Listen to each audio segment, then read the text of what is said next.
Hello, everyone, and welcome to Theory Underground. I'm your host, David McKerracher, and today we're joined by and McKerracher.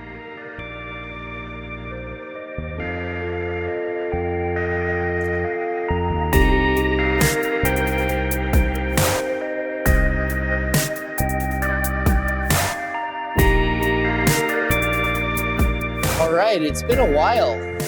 Yeah, it's been a hot second since you and I have recorded a podcast, but I think since you've recorded any podcasts. Yeah, I think maybe you didn't catch the one that anybody who follows the podcast regularly did get, which was basically on the theme of it's been a while and what happened. I think it's called What Happened. And in that episode, I addressed the podcast audience and I was like, is there anyone there even? We haven't done anything in 8 months. I always just put everything up on YouTube. And all of this stuff happened. There were major changes within the organization. Things have not been easy, blah, blah, blah. Yeah. And then I was like, do you all actually want this to continue? Like, I need to actually hear back from the audience if there is still an audience for it.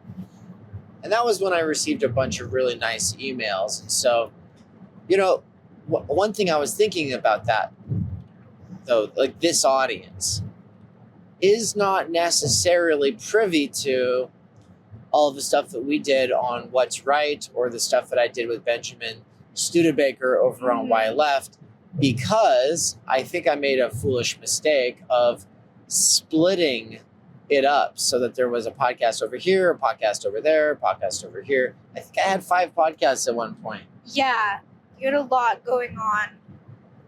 A lot of different podcasts.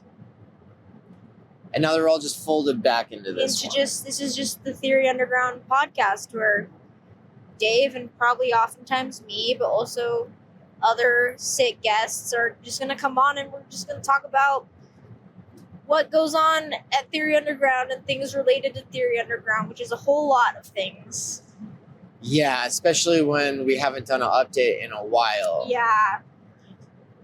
So what's new, Anne? Oh gosh. Well, for anyone who hasn't really been following our YouTube content or isn't a Theory Underground member would not know that Dave and I are expecting our first baby. It's going to be a baby boy. May. Yeah. Yes, I am almost 24 weeks pregnant with a baby boy. It's been a wild time. It's both, you always say, you're like, I've never met anyone who's more, what do you say, excited about pregnancy, or just like, I just think it's the coolest thing ever. Like almost every day I'm taken aback for a minute and I just go, oh, there's a human growing inside of me, especially now in the last few weeks. I feel him kicking and moving around every day. You've gotten to feel him. I felt every once in a while I look down and like I'll see when I can feel he's moving and I see my stomach move. It's like that makes it more real. And so I think we're just getting more and more excited every day. At least I know I am. The nesting is kicked in. The just pure joy and excitement alongside the oh yeah, yesterday I could just feel my ab muscles just kind of stretching apart. And a couple nights ago, I was just awake for 3 random hours in the middle of the night. Yeah. Tired, but couldn't fall back asleep. So, there's things. I don't like to dwell too much on the negative parts of it. There's hard parts, but there's also wonderful parts. And at the end of the day, we're going to get our first child, and I just, dreaming about that day that we get to meet him and hold him. Especially after what Eric said yesterday. Yeah, oh my gosh. Maybe share something about that, yeah. Yeah, I think... Shout out to Eric Grinstead. He's yes. He's a person in our McKerracher family farm CSA network, and he's got, what, 10 kids? Yeah. 10 kids. Catholic, obviously. And, he's a really sweet Just a nice guy. Like the kind of dad that you just can tell, like, loves his kids and is fun and a funny dad. Like, just a good dad. The kind of dad that everyone wishes they had. And I think you and I have dads like that, who just have big hearts and who are goofy and who care about their kids. Now, he and I have kind of chatted a couple of times, but this was the first time where we really talked. Yeah, where we really got to chat with him. Like, usually I talk to his wife. She and I have really hit it off. Yeah. We have like a cool dynamic. I really like to talk to her. Yeah. But anyway, he yesterday, was basically just glowing and telling us about how excited he is for us to have our first child. Yeah. And how much we're going to love it. And so anyway, what did he say, though, that was stuck with us? Yeah, because I think we were just talking about how crazy it is in general. Kind of one of our themes, the thing that Dave and I are always coming back to talking about these days, is the anti-familyness and the anti-child attitude of some of the people in our lives, but more in general, like the culture yeah. and our society here in the West, or at least in like the PMC kind of liberal circles that we've been in. Who be calling me? Yeah, let's... Your mom. Silence that. Yeah. Cool. Sorry, Mom. We'll call you back later. Anyways, and what he said really got us talking, thinking, and I think it's something that we know hypothetically, like as we're anticipating our first child, but he basically said, like, that the thing that people always forget to talk about when they're talking about kids, like, oh, it's so hard, oh, it's a financial burden, blah, blah, blah. He says, you just get the most precious, unconditional love around you all the time. Like his youngest little son, I want to say he's, 6 or something? He's shy. He rarely, when we stop by, he rarely wants to talk to us. No, he's never said a word to me. He's doing his own thing. He's a shy little guy. But Eric was telling us that every night his son puts his hand on his dad's face and kisses him on the face and says, I love you. And it's just like, I'm sorry, that's the sweetest thing I've ever heard. So he's telling us, like, yeah, there's nothing more precious than just having this love. And he says, it is a pleasure to feed them. It is my pleasure to take care of them and to teach them and to, provide for them because of everything that they give back. It's, yeah, go for it. Go everything, off, everything that people say that is so bad about having children is just a who gives a rat's ass in comparison to the absolute blessing.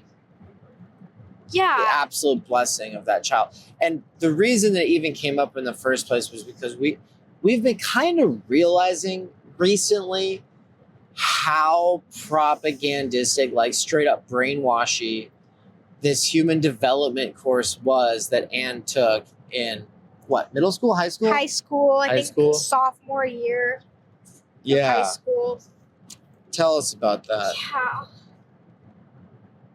It was kind of like a health-ish class called Human Development. So, of course, we, learned a little bit about some psychology and some psychology of, like, childhood and childhood development.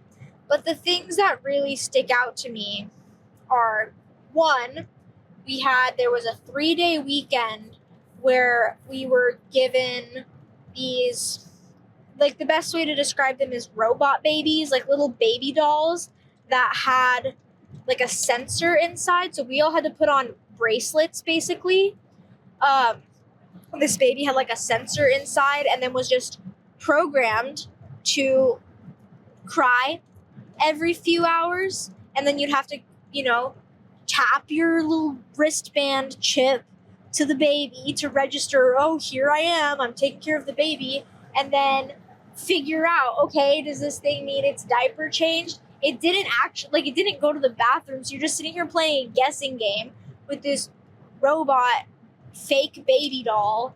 It's like I would have rather they just given me a sack of flour with a diaper on it to say, pretend this is a baby. Like, I was embarrassed by it, I think. The fact that I had to do this.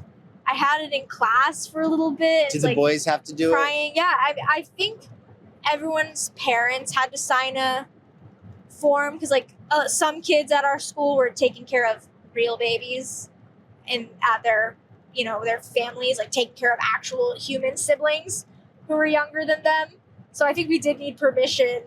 But otherwise, yeah, everyone in the class was carrying around this car seat with a baby, and you have to, burp the baby, make sure it's not too hot, too cold. And it was like a total guessing game of what does this thing want or need. But that's real, right? Like, that is part of the reality. Sure, but if your baby poops its diaper, with this robo baby, you just have to be like, and idiot then wants a diaper change. You have to push a button. You have to push. You have to change a diaper. Everything had sensors on it. The bottle had a little chip sensor. The diaper had a little sensor. Just everything had sensors. Okay, but how is this propaganda? Yeah, well, let's bring it back. Well, yeah, because it's all the bad parts. I mean, I don't want to say the bad, but the difficult parts, or the more challenging parts, or the inconvenient parts of having a baby, especially a newborn baby, without the benefit of a precious, warm being that you get to see fall asleep in your arms, that little tiny fingers, that cute little finger that will hold your hand and that coos and looks up at you and makes little noises. It was just this weird, surreal experience that I just it was never talked about in a way to promote children or babies. It was oh yeah, kids are hard, let's see how you last for a weekend. So it was that stuck out to me in that class. And then I found out just a couple days ago, which I almost forgot, but it was just the laziest thing, first of all, on this teacher's behalf. But we would just watch episodes of Super Nanny, which is basically a show about these families that are really struggling with ill-behaved children. I use the word demon children because for some of these parents in some of these situations, it's this kid is absolutely out of control for whatever reason. And so you'd be watching some kid really struggling, really having some severe behavioral issues most of the time. And then Super Nanny comes in with a little British accent. She means business and she takes care of business and, establishes boundaries and rules. And it feels like the type of kind of discipline that is sleep training. She probably would sleep train babies, I feel like, the Super Nanny lady. And then, the end, the families are closer because the kids are, it had a happy ending, but, nothing about watching that show, especially as a 15 to 17-year-old kid, makes you want to have kids. It's not a pro-child show. It's wow, look at how difficult children can be. Yeah, and that's the other thing is when we started to realize that we were swimming in especially blue waters, at the point that we started to realize that it was somewhat ideological to be anti-natalist and that this was just a given in our circles.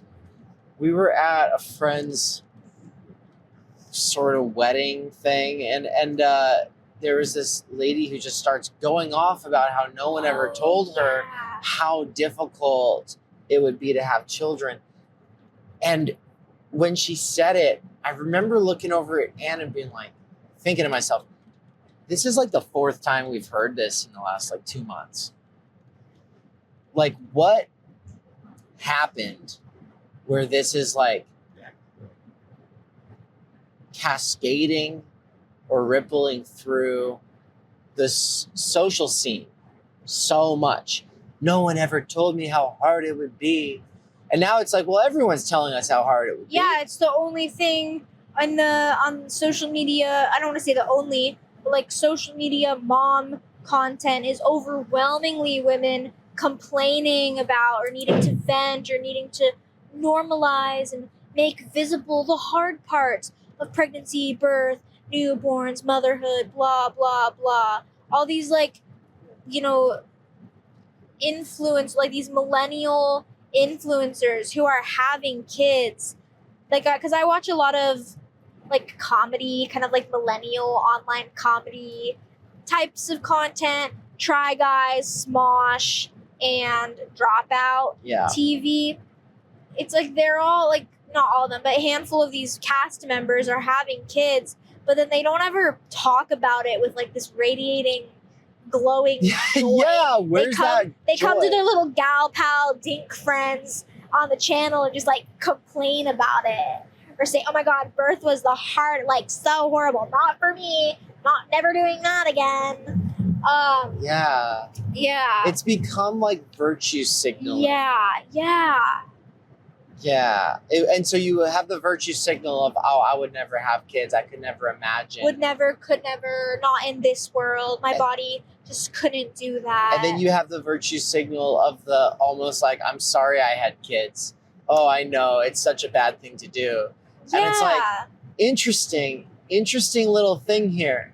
I figured out the other day, now this was just me talking to Grok and running off of currently available statistics and, take it with a grain of salt. But I figured out the other day that Joe Biden would have beat Donald Trump in what 2024? Yeah, in 2020. Or Kamala. Oh, because halfway through, Kamala took over, right? But the point is, Democrats would have won if they if they just had even half of the babies that they aborted. They would have, and then those babies had like actually voted. They would have won. And so it really speaks to what Malcolm and Simone Collins are getting at with their book about how to craft religion, like pragmatically, how to craft like a worldview that's meant to work for people of varying levels of maturity and intellect and age. Cultivars, they call it. Yeah, how to build a home cultivar, like a miniature, like a piece of a culture, like how to build one that has staying power over the ages. And you might not like the way they do it, but like the point is like they're trying, they're thinking about it. And I just feel like a lot of people aren't thinking about it. And one of the big criteria that they have is like, is your worldview one that is capable of reproducing itself generation to generation? Like it actually works for families. And you got to think like a family is going to have a lot of different people. They go through different phases of life and they inevitably differ and disagree and go their own way and then come back. And, it's complicated. Family's complicated. So it's like everyone can't be on the same page. The ultra liberal, progressive, urban, global sort of ideology that is like this super modern thing where you have to essentially agree on a ton of different things that are many of them leaps of faith. It would never work within several generations of a single family. Mm-hmm. It only works by recruiting a certain person going through a certain stage of life, usually through colleges. Yeah. Or going into the city to kind of, drink and have fun for a little while before settling down. So it's an ideology, and they make this point, that is necessarily based on trying to, recruit from other people's cultures that are other people's cultures that are able to reproduce themselves. Right. It's like, well, okay, what would a progressive approach look like that's not so antinatalist that it literally kills off, You're voting like a significant its constituency. portion of your future voting base. And it's not just the people who are aborted either. It's also the people who just were never even conceived because of not just a contraceptive culture, but specifically a version of a contraceptive culture that is so opposed to child rearing, does this whole like, oh, it's too expensive, oh, climate change, oh, we could never do that. And it's just like,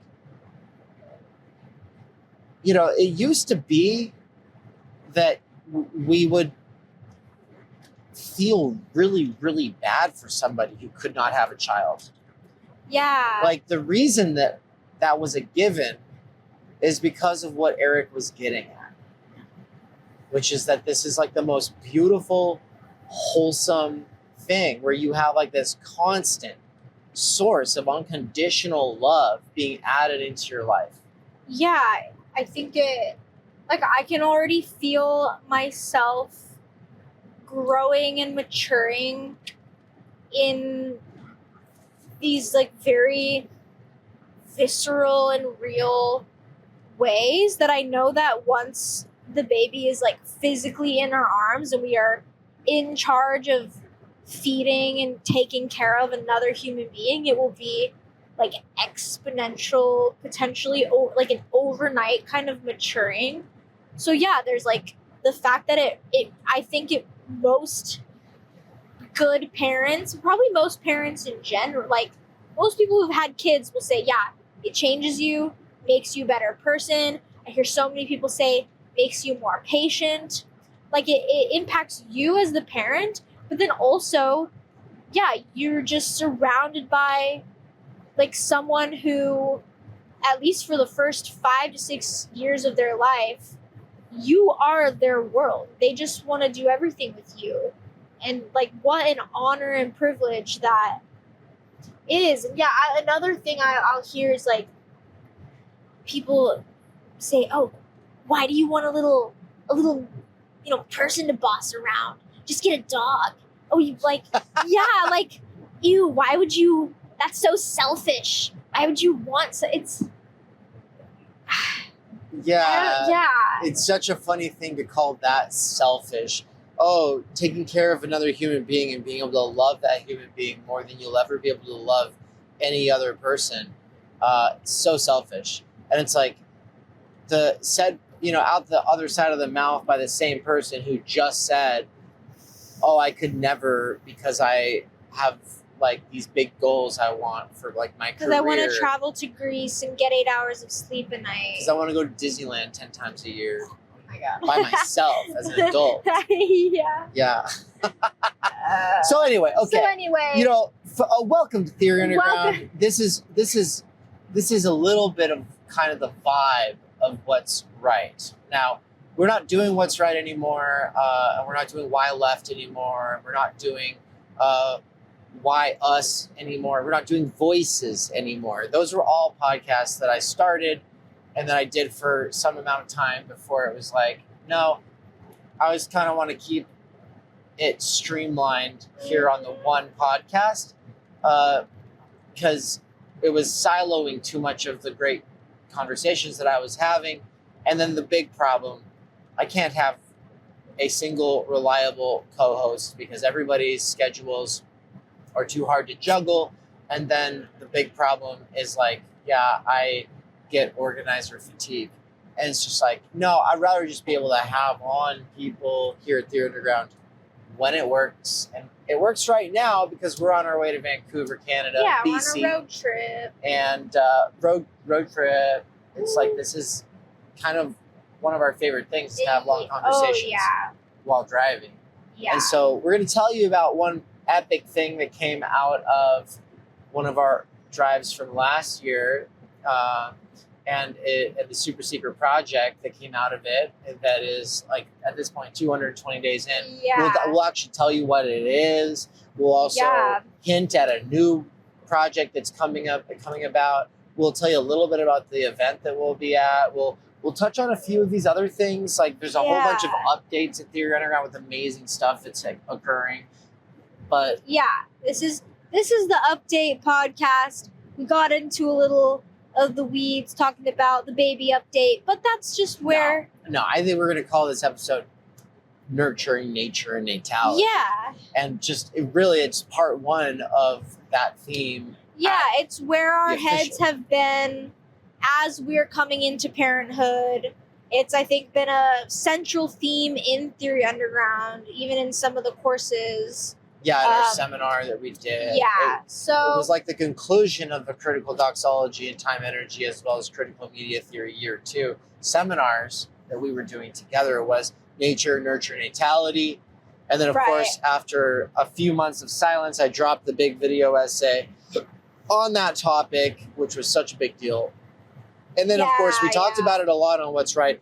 But anybody who's been a regular at the Theory Underground podcast without hearing What's Right probably is like, whoa, that's a lot of stuff coming out of left field. Yeah. Well, it's not that out of left field if you know us very well, or really if you're applying the tools of critical theory on the institutions that have totally co-opted and captured the working class movements of the last 100 years, as well as every possibility for change.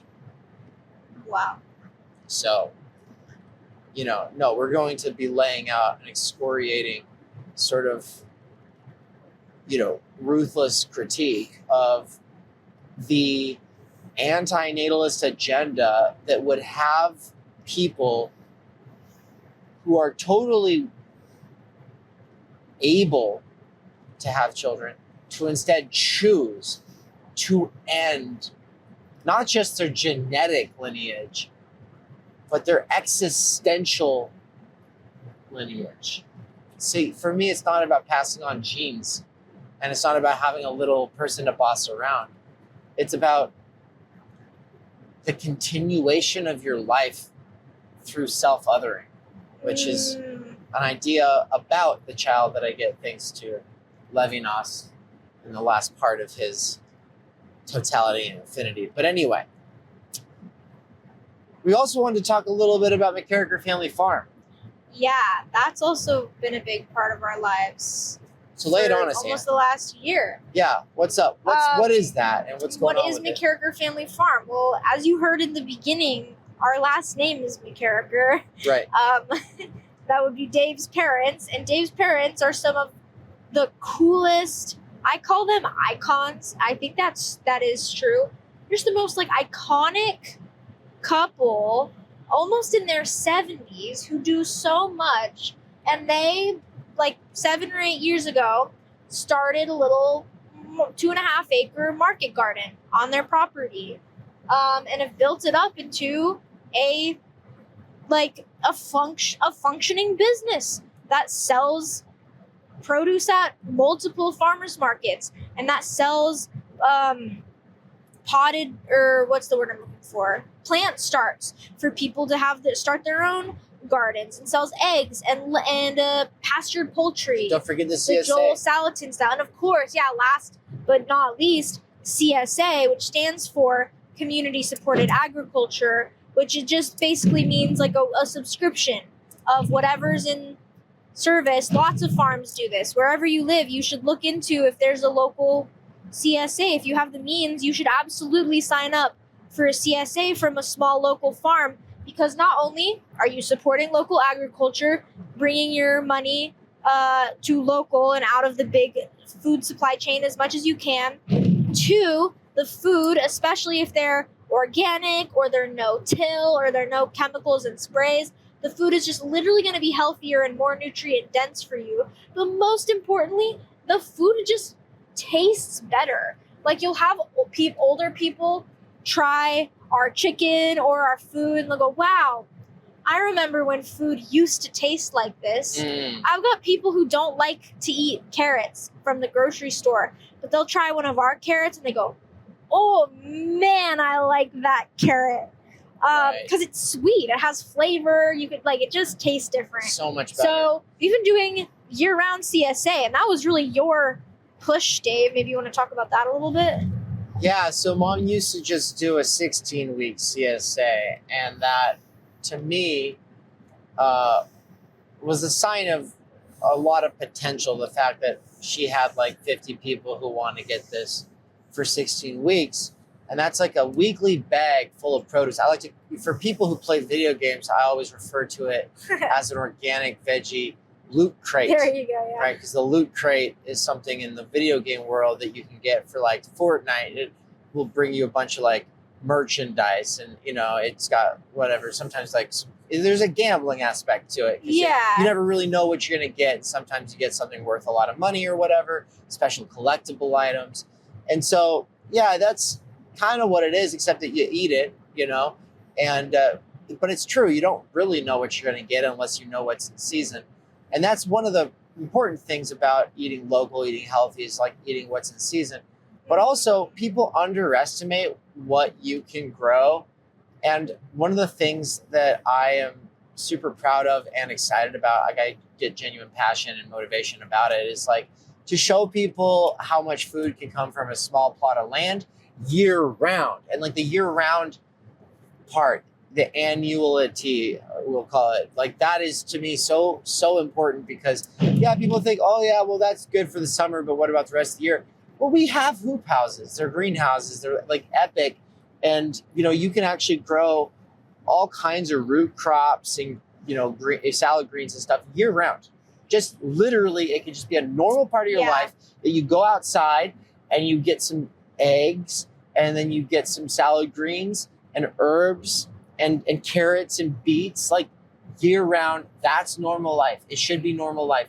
If we can do that in the literal coldest part of North Idaho with the least sun, people who live 5 minutes away have more sun for an extra 2 months than we do. We live in the armpit of a place out the corner called Athol, out the corner of a place called Athol, in the absolute armpit of North Idaho.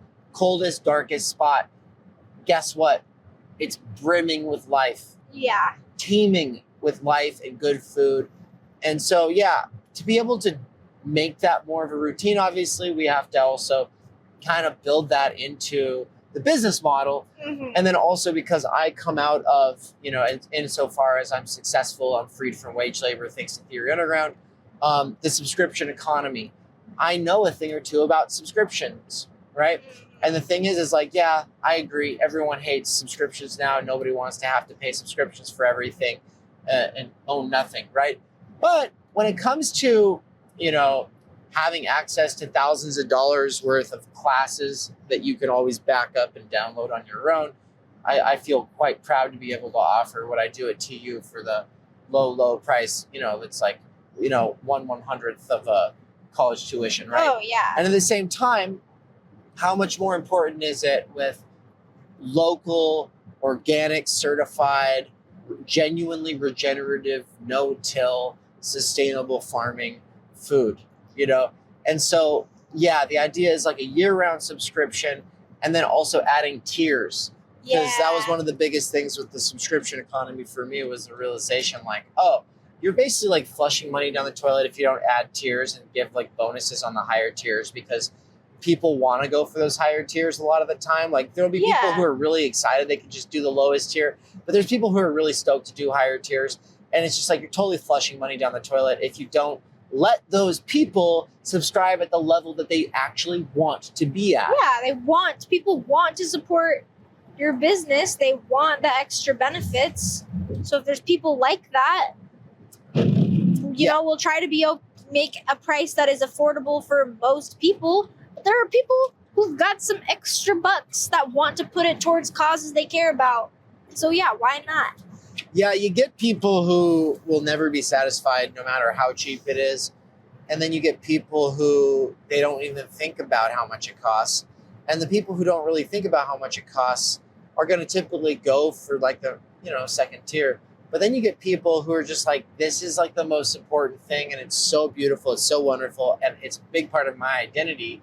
And because it's such a big part of my identity, I want to fund it. I want you guys to be living good. And so there's like this sort of mutual respect in that. And we've already seen a big change, in the operation just by introducing the year-round CSA. The thing is, though, my mom, she burns out. This is like a known fact. Everyone knows. She's like the most energetic, motivated person in the world, very like me, except that she inevitably and like clockwork burns out in September. And by the time early October comes around, she is just like, she'll like, Anne will be like, what are we going to do with this crop of that? And she's just like, throw it to the chickens. So you want to say something about that and like how surreal that experience has been for you? Because like Anne cares a lot about the harvesting side. I've always been a foodie. My parents instilled like a love of cooking and experimenting with food in us, me and my siblings.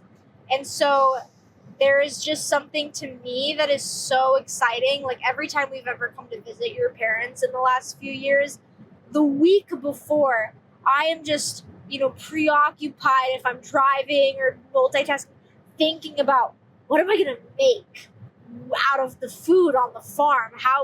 So I love making like sauces, and I've made some pretty yummy, like soups are fun to do. Pasta bakes with a bunch of fresh veggies in it. How can I use the herbs? Like that stuff excites me so much just because it's fun. I think cooking is like an awesome art form that people should know how to do to cook healthy, delicious, nutritious food, blah, blah, blah. And so, Dave's mom is like incredible in how much she's able to make happen, make the plans, get the crops, get everything planted, ready to go. This like soil is like in beautiful health.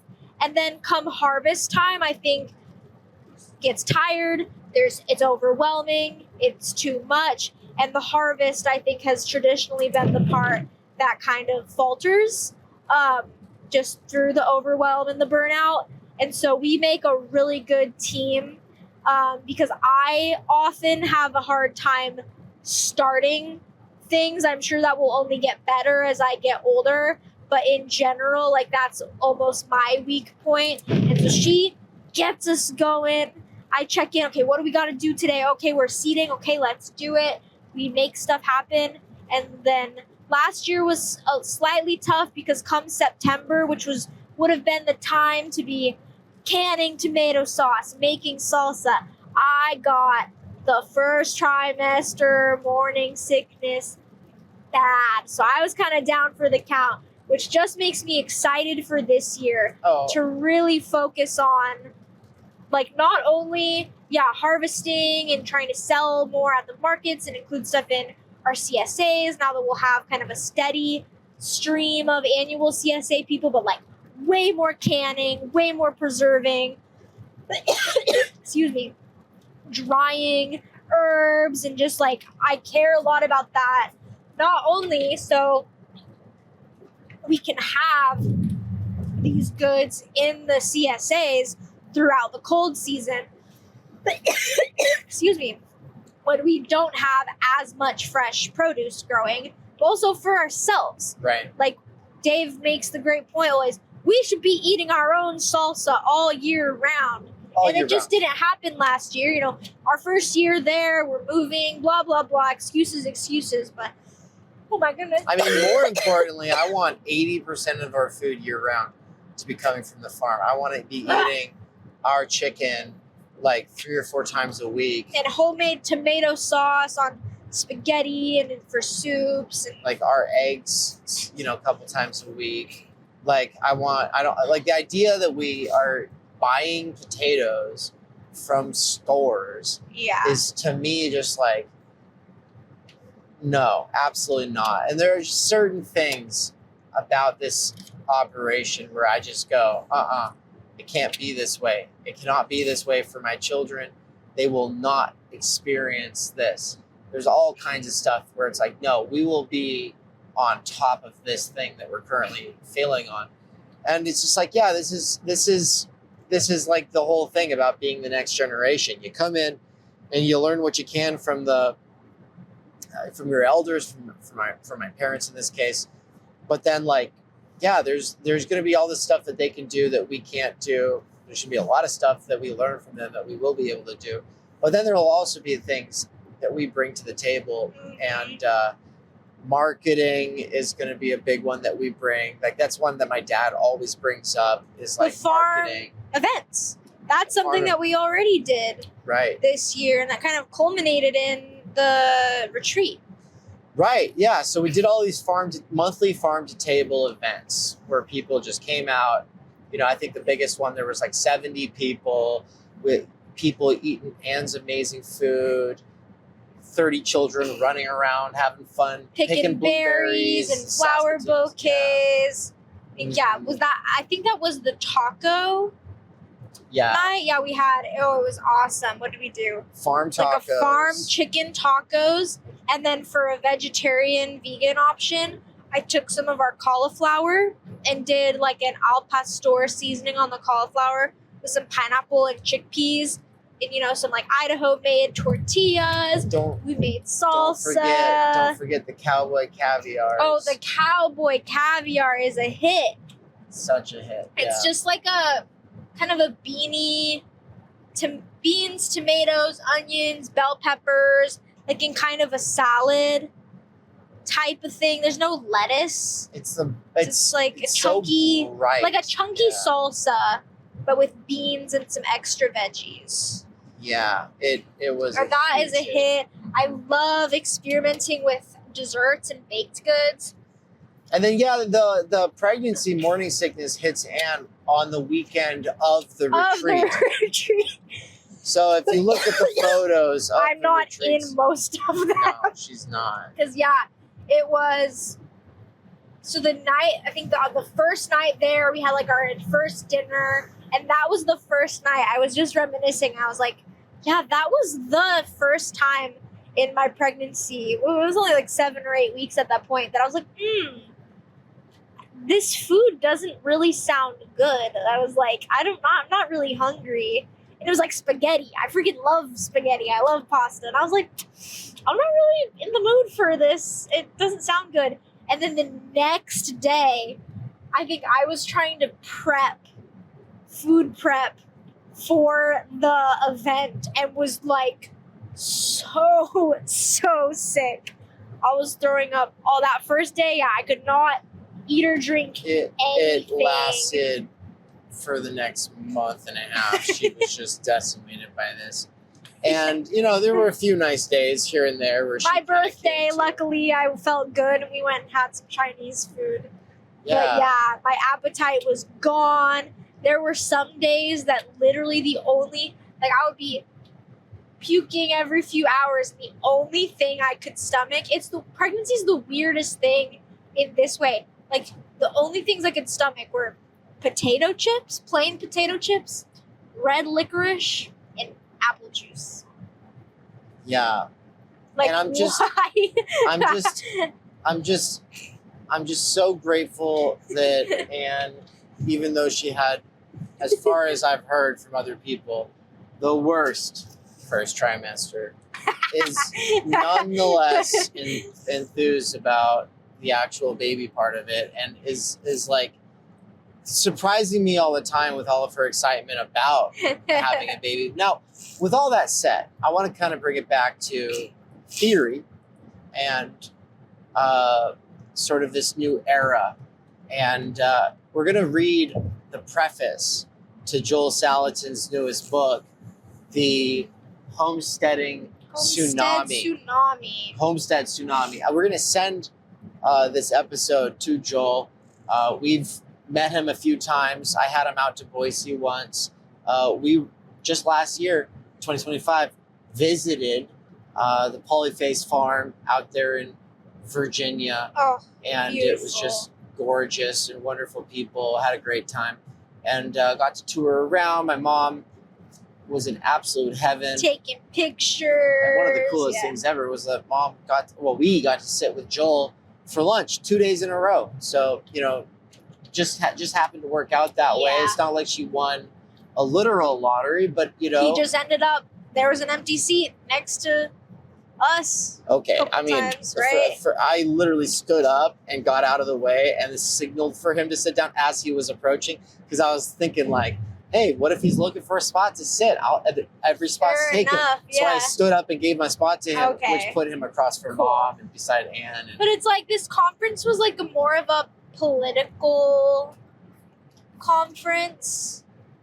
I think we were probably some of the only like farmers there. So it's like, if he's going to sit next to and talk to anyone, let it be us, please, at least one day. So that was cool. Right. It was like a sort of libertarian 5 years after COVID, talking about the lockdown culture and all of the things that went wrong with that, and all the violations of civil liberties and the ways that backfired and all of this stuff. That was very interesting for us. But I think, it was like our interests being there were totally twofold. We were really, really excited to be at the Polyface Farm.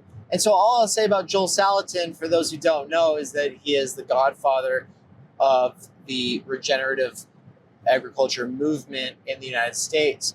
If you think about Wendell Berry as the sort of intellectual firebrand who leads the way, then Joel Salatin is the guy who kind of takes that torch and puts it into practice in the most explicit way. And so, as a theorist, as a couple of theorists, like, we're doing a lot practically with organizing and all this other stuff, but also, if our theoretical ideas were to get picked up by somebody and then they did the kinds of stuff that Joel Salatin has done, then that would be the most astounding achievement of anyone's work ever. And so, Wendell Berry, in having influenced Joel Salatin, he has a lot to be proud of, and I think he'll die a happy and fulfilled guy as a result. So, the homestead tsunami is what we're going to get going on, but then we'll stop and talk about it a couple times and kind of reflect on a few other things at the end and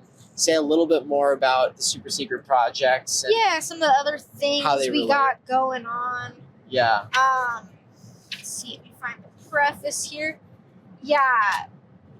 I just want to quickly one more thing about Joel Salatin. I feel like is important. Just the influence he's had, especially on Dave's parents or Dave's mom, particularly with how he raises animals. Because Joel Salatin is mostly an animal farmer. He runs Polyface Farm in Virginia. So he's got chickens in these chicken tractors. Which are little enclosures that have a shaded side and a side that gets access to the sun, but it's kind of fully enclosed so that the chickens are safe from predators, but they basically get moved every day. The little tractor just gets, dragged across the grass every day, and the chickens get fresh grass, fresh maggots and bugs on the grass or whatever. They get, organic. We feed them organic, no corn, no soy feed. And it just makes for like a happy, protected chicken who, they got to go one way or another, and then a really quality product. Mm-hmm. The healthiest, most delicious chicken anyone's ever had. The way that Joel Salatin does it, which I think, in our dream world where we'd have more property, he has cows around the chickens as well. So basically, the cows go on a part of the pasture. They're in a part of pasture for a little bit. Then they get moved to a completely new pasture. So the cows section. So they're tilling the kind of naturally, gently tilling the grass. They're eating the weeds, which is producing the grass and the flowers and the plants to grow back stronger. And the roots go deeper when this happens. Mm-hmm. Then they're going to the bathroom. And so then the chickens, when they get moved on top of the cow patties, they're picking through, they're spreading the cow patties on the ground. Like, we watched this great documentary called The Lunatic Farmer, which is about Joel Salatin. Came kind out of last year. why he is known as a lunatic. And that's a whole other kind of political issue. Just the fact that by both conservatives and liberals, he gets called crazy for this very natural, in touch with nature way of farming and raising animals. Symbiotic way Yeah. that can be described as biomimicry. But he says you look at like all over the world and there's this kind of relationship between herbivores and birds. Elephants and whatever birds are around elephants. Like they graze, they poop, and then the birds pick through the poop. And so it's a great little relationship.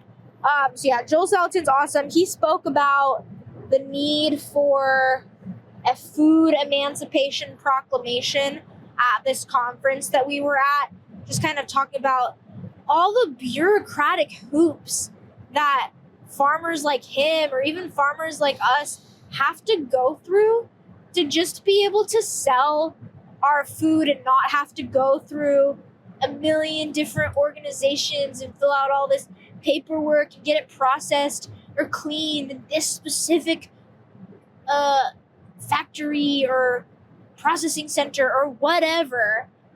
And it's like, obviously you want food safety and health, but no farmer, especially someone who already cares about organic, no-till, no chemicals, it's like we're not out here cleaning our food with bleach, spitting, wiping snot on our hands. And then so it's a whole thing with, especially with the meat and how it's processed. And like, I would highly recommend his the Lunatic Farmer documentary. Yeah. Because it highlights a little bit of some of the legal trouble that he came into for just trying to like do some stuff himself.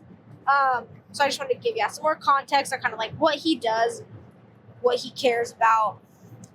But yeah, so he's semi-political in that sense, and he's been on Joe Rogan a couple of times, and RFK knows about him. Sadly, I don't think RFK is going to be able to do anything to really get Joel Salatin and his ideas truly represented within the current administration, because I think his focus is elsewhere. But, I think that the desire to make America healthy again, MAHA, is something that obviously was already there on the left, and it's becoming a bigger thing on the right. And what I'm really hoping for is that it becomes a common ground. And in that sense, there's another great documentary called Common Ground. Yeah. And so Common Ground would be the more progressive side, and the Lunatic Farmer would be the more libertarian, traditional, just religious approach. And so, I it's just like, no matter who you're talking to, they should be able to agree with this. The only kind of resistance I really find in my own personal life is with people who are really into theory, maybe a little too much, who think that everything's plastic all the way down, that nothing makes any difference. We're all screwed no matter what. And there's a sort of black-pilled, unrealistic, unsustainable, suicidal ideation kind of approach in the world of theory that I have no interest in courting or pandering to or catering to. Like, it's just such a silly thing that I can't take seriously. And I've had to burn bridges in my, on my journey with people who are just so locked in or committed to cursing existence and hating it and resenting it. And outside of people who are like that, everyone sees the value of this. And it's so one of the coolest things ever is like doing theory where you have a critique of everything. That's great. But then also doing the philosophy of stewardship and wholesome theory, that's been a really special development here to you. And it's something that, and Anne knows about this. Probably you don't, listener.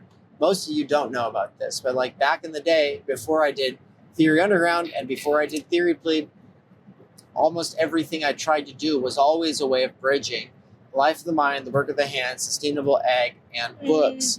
And so, Turtle Island Research Cooperative, as well as Victory Farm Center for the Humanities, as well as Equilibrium, 3 different projects, all of which were about philosophy and theory combined with sustainable farming. That was just younger Dave, who really didn't see a path forward but was trying anyways. So it's really cool to be here and to be actually doing it. Like actually, doing the thing intergenerationally, with surrounded by other families who care and are trying to do it intergenerationally, not just a bunch of millennial dinks who wanna sit around and sip fancy lattes and go to travel every year. I mean, that sounds great. Now that I'm talking about it, let's go drink $10 coffees and complain about how little people want to hang out anymore, and then just keep traveling but never actually go to anything. And it's just like we didn't realize that we were swimming in those waters. Mm-hmm. And that's one of the things that I think you get from theory, is the ability to get critical distance from the waters that you're swimming in, to be able to realize that it is water, and so to make what you're taking for granted, to feel contingent and to see in it how it's ideological and serves power and the capture of basically everything good. I think the theory does this. And so it's just kind of like amazing. And now in retrospect, a no-brainer that critical theory, which was predominantly something that was liberal, progressive, or leftist, has become its greatest enemy, its greatest critic. It's the most useful tool for people attempting to extricate themselves from institutional capture. Yeah. So that is fascinating, that development of what we used to call post-left theory that now we call post-duopoly theory. All right. Cool. But let's with that, let's read this. We're going to read. It's only a few pages. Yeah. The preface to the book Homestead Tsunami by Joel Salatin. This was published in 2023, and the preface is also by Joel Salatin. Okay. America is undergoing a profound homestead tsunami. Families are pouring out of cities seeking small acreages in the country. Podcasts speaking into this space have hundreds of thousands of followers. Homestead conferences now fill my speaking schedule, and they're all over the country.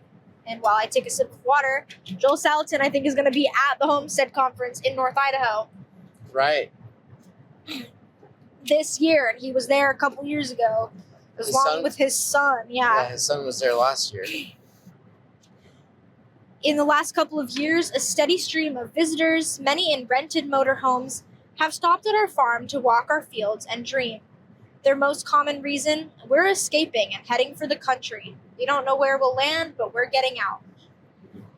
A shaky economy, crime-ridden cities, fragile supply chains, empty supermarket shelves, increasingly invasive government regulations, dysfunctional mental health, kids addicted to social media, all these things make thinking people want to disentangle from the system.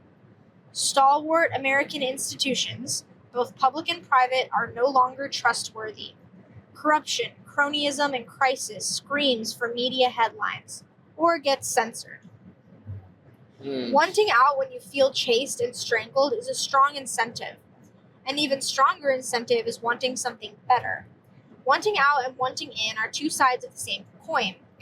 You can't flee without something to embrace. Obviously, if you want out, the question is, where will you go? What are you going to do? You can't leave without going somewhere. You can't escape without a safe haven. In 2020, 1 million backyard flocks of laying chickens germinated in America. Think of that. Assuming an average of 6 birds per flock, that's 6 million chickens. If they laid only 50%, that's 3 million eggs per day, or 250,000 dozen. In a country of 100 million households, that's enough eggs to supply a dozen a week to a quarter of the nation's households. That doesn't seem like much unless you're the only family with eggs, or the family that can eat eggs for $2 a dozen when the stores charge $7. In 2020, seed companies sold out. Canning lid inventories vanished. The number one Googled recipe in October 2020 was how to make sourdough bread. When the foundations of society crack, from political corruption to social media contamination, more and more people want to return to sanity and simplicity. Most people share a deep intuitive belief that if things go down, they don't want to be stuck in the city. Throughout history, disintegrating societies de-urbanize as people head for the hills.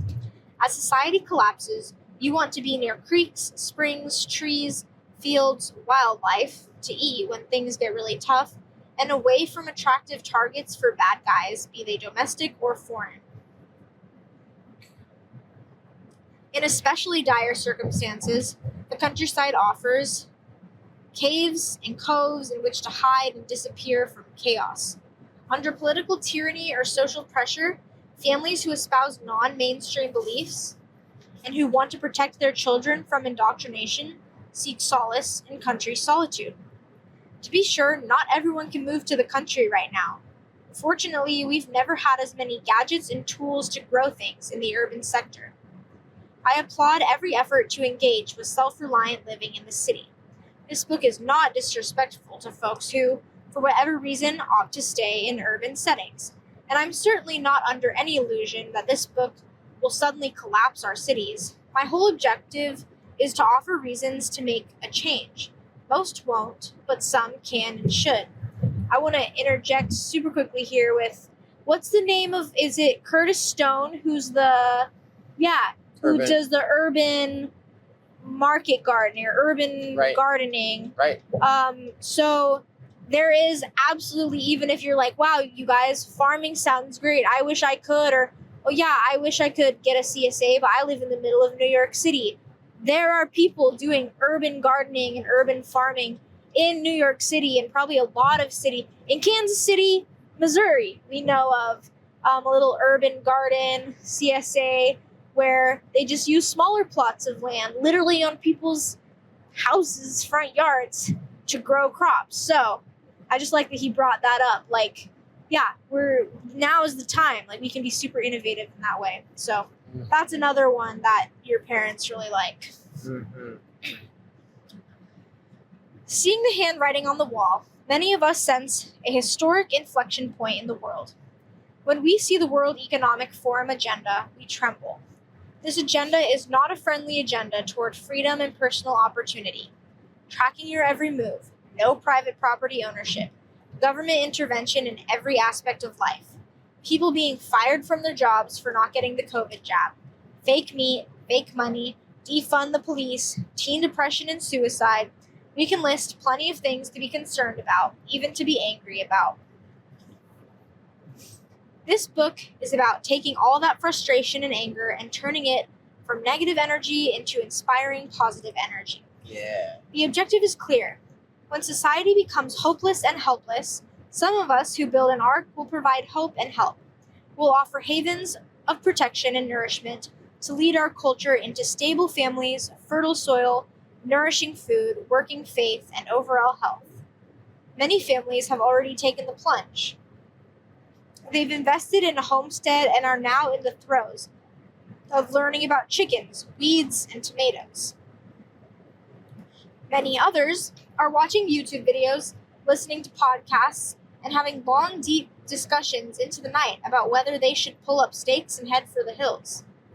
Others want to make a change, but friends and family deride them, telling them they can't have a decent future living out with cows and pigs beyond pizza delivery.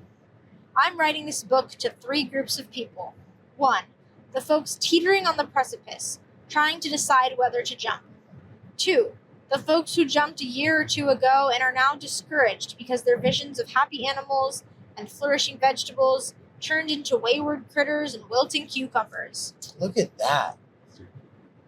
That is gorgeous. Whoa. That is that, such a... Mormon temple? I've never seen a Mormon temple that's not white, but this one's gray. Whoa. It's so sick. Where are we? Moses Lake. We're going through Moses Lake. Okay. Sorry, yeah, there's this gorgeous, gorgeous church somewhere in Washington. Oh my Moses gosh. Lake, The whole Washington. thing was like totally symmetrical and like ornate, but like very new. Yeah. Cool. I think I saw some stained glass windows. Guys, Dang. are we More going to of see, that. with this Renaissance, are we going to see like a return of architecture? That would Oh. be sick. That would be nice. Straight up. It also smells like cows out here. Yeah. They haven't found a solution for that yet. Come on. It's 2026. No, I mean, honestly, it's a smell that we should all be used to. It's not the worst. It's just like, oh, Once there you it get is. used to it, you're used to it. you know? Yeah. Anyway, Okay. shout out to Moses Lake Shout out to Moses Lake for your cows and beautiful in churches. somewhere, Washington. Yeah. Okay. So, number 3 of the people he's writing this book to, the folks who think all of this fleeing talk is nonsense. Nonsense. America is a land of plenty. Why do you think things could go downhill? We've always been on top of the world. Live conveniently and all will be well. As I write, I imagine a representative of each of these 3 people sitting across the desk from me. Sorry, what are the 3? The people who want to do it, Folks but they need a push. teetering, Yeah. people who maybe started but aren't having as much success as they would have liked, and are then just struggling. 3, the people who are like, why do we even need this? Right, Everything's going to be fine. So that's his audience. Yeah. As I write, I imagine a representative of each of these 3 people sitting across the desk from me. Is this the Columbia? I think so. Must be. Cool. We could probably get in a boat and go straight to the coast here. Yeah, let's Yeah. go to the Tillamook. Hell yeah. As I write, blah, blah, blah, blah, throughout the book, you'll see me address one of these people particularly from time to time. I'm trying to keep eye contact, make sure nobody misses the point, and bring the discussion along with relevance and clarity. Homesteaders aren't normal. They don't whine, they get going. They don't wait for someone else, they take leadership. They don't compete, they share. They're interested in anything that makes life more self-reliant and independent from nefarious agendas. For the most part, they're enjoyable and productive neighbors. Homesteaders don't buy fashion magazines. They buy journals that explain root cellars and herbal therapies. They don't go to movies. They build campfires by the pond and watch the moon rise on summer nights. They don't watch TV all evening. They can tomatoes and chase fireflies in the meadow. They don't spend all day playing video games. They gather eggs and fill their nostrils with the sweet aroma of fresh hay. A couple of years ago, after being besieged by questions about raising livestock on a small scale, I wrote Polyface Micro, Success with Livestock on a Homestead Scale. That was my how-to contribution to this wonderful movement. Since then, the movement trickle has turned into a tsunami. The first responders didn't need a lot of prodding. They'd always thought this way, and circumstances convened to push them over the edge. But the next wave mostly is coming with fewer roots in the thinking and foundation of homesteading. These newcomers need a why. Many have zero rural experience, connections, or history. For the record, I'm thrilled with these urban transplants who have said enough and invested their nest egg in a country acreage. Many, many more need to follow. We need more people in rural America to make a critical mass that will keep the livestock, equipment, and feed suppliers in business. Industrial agriculture is killing authentic farming and land stewardship as much as food processors and bureaucrats. This new generation of homesteaders is a shot in the arm for rural communities. Old ecological farmer geezers like me see these newcomers as the most exciting thing to happen in a long time. As a full-time commercial farmer that doesn't use chemicals, who fertilizes with homemade compost, and believes pigs should express their pigness, I get no embrace from the conventional commercial farming community. On the other hand, most city folks generally love me, but don't understand my world or want to immerse in it. That's okay. They make great patron saints to buy authentic food and keep me in business. Do you want to say something? Yeah, I think we should say something about what he means by the believing that the pig should be able to express its pigness. There's one more paragraph, and then you want to get into that? Then. Yeah, sweet. Great. Oh, but these homesteaders, they get it. They're like sponges, soaking up everything they can learn. They've run away, yes, but more than that, they've run toward. They're embracing a new life. For them, as well as those who need to follow and those who don't get it yet, I've written this book to express the why of this modern homesteading tsunami. After letting me visit with you through these pages, I hope you'll either want to jump, rekindle your first love of being reminded of why you jumped, or know why your friends are packing. Now let's visit. And that leads us to the book. I'm instantly interested and excited to read it. Could be some good inspiration as we kind of enter our homesteading era, just with trying to do more canning. Like, obviously it's a business, but it's still for our benefit too. Right, the business side for us makes it so that we do the stuff that we already want to do for ourselves. Yeah. Without the business side, I think it'd be like, oh, we have a little hobby and this is a little garden, but then we're like, oh, we're supplying all these bags to all these people, we got to make it right. good. It's easier for me to show up for other people than for myself in a lot of ways. And I don't think that that's a problem with me. I think it's a good thing. I think it's like, I don't know, like there's definitely like this modern idea of individuality where it's like me, I need to be able to be completely self-sufficient. And it's like, no, I'm extrinsically motivated by wanting to serve others. And obviously you can have that lead you astray in a million ways. And, others can take advantage of you or whatever. Or I can think of all kinds of ways that that's not gone well. But if it means that I'm getting my hands dirty, touching soil, learning how to provide for myself, my family, and eat healthy food, yeah, then that's good. Yeah. So the pigness of the pig. Can you share a little bit about that since you did get to go on the tour? Yeah, I know that you'll probably have more theoretical, philosophical things to say about that. Sure. But the kind of gist of what Salatin's getting at is that the way that he raises the animals on his farm, not only does it make, better, more nutritious, better for the earth, but like part of, I think for him and for us, being a steward of these animals, of taking care of them, protecting them from the elements until they, sacrifice their lives for our nourishment, like to put it all very kind of poetically like that, is that we let them be how they are. So the pigness of the pig, like the way that it's conventionally done, pigs get stuffed in these little like 4x2 squares, fences, and they never get to see the light of day. And it's like, it's sad. It's partly why I've been a vegan for the last 6+ years, kind of transitioning out of it, is like the abuse that these animals go through it's cruel.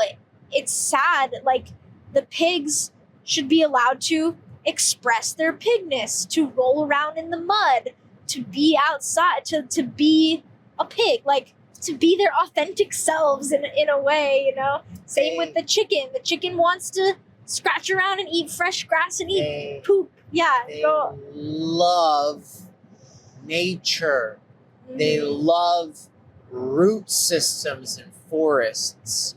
They love to root around in the root systems of forests. The forests love when they do this.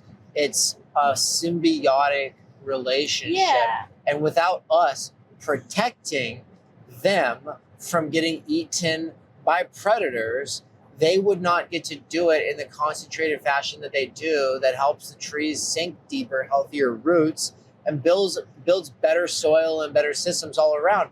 But yeah, the main thing that I think about with pigs, especially because they're such intelligent creatures, is that they have a joy for life. Very much like our puppy, Daisy. Yeah. They have an unbounded joy for rooting around and playing. And sure, they like to take a mud bath, but they don't look dirty.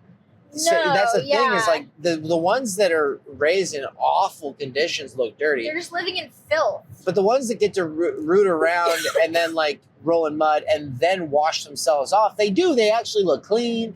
They run around, they're athletic, they're not fat. Yeah, obese. Joel Salatin's pigs, we got to see some of them. Mm-hmm. They're these happy little, they're not big, fat, walking around. They're running around, they're rolling around, they're clearly having it. They're clean, there's no smell coming from the area, and they just basically are in a little kind of gated off part of the woods on his property.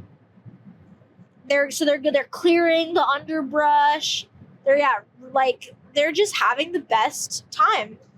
And the pigness gets at the essence of the pig. And so, to put it in more theoretical terms, we go back to Aristotle and we think about how every being has an essence that is defined by its end, the end towards which it is in service. It serves a function that is towards that end. And so, the function for the pig is the maintenance of the forest. And the function of the chicken is the cleaning up after the herbivores. And the function of the herbivores is the soft tilling of the soil. And, they talk about this both in The Lunatic Farmer as well as in Common Ground. Native Americans at their best knew this. Native Americans at their best were helping protect and sort of herd the bison, not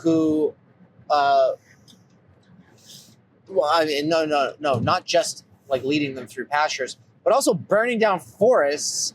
And then, the grass would spring up in the wake of that, and then they would lead the bison through those areas.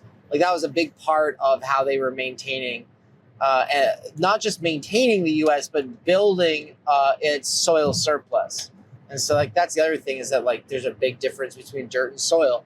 Soil is rich, teeming with life. Yeah. And topsoil was something that we had 30 feet of, in the United States. And within the span of 100 years, it all got used up, and then we had a dust bowl. Yeah, I was going to say, that's why the dust bowl happened. Yeah. So that's that. And the pigness of the pig, the chickenness of the chicken, honoring it, that's what he's all about. And it's something that I take very seriously and that I love. And I think that is where, again, I've always loved animals. And I think my views on, eating animals has changed. But, everyone knows and loves a dog or a cat in their life, or hell, some people have guinea pigs and hamsters and whatever. Other animals, they still have something about them that makes them special, that makes them what they are. In the case of a chicken or a cow or a pig, we've chosen to domesticate them, to eat them, but that doesn't mean that while they're alive they should suffer. Let them have the best life while they're here and take care of them.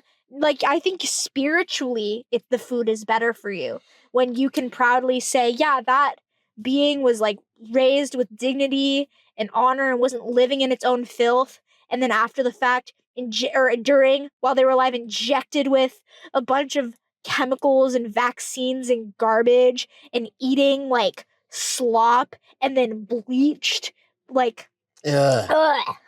Yeah, also that supposedly would be more free from necessary labor and drudgery, having fewer and fewer people do the farming with bigger and bigger machines so that more and more people could live in cities and ultimately live like domesticated creatures that never see the light of day outside of institutions from birth till death, from hospitals to senior facilities, prisons and schools, corporate offices, the outside street in the city is just a neglected hallway, and it's in the institution. It actually doesn't feel like an actual outside. It's just a giant cage.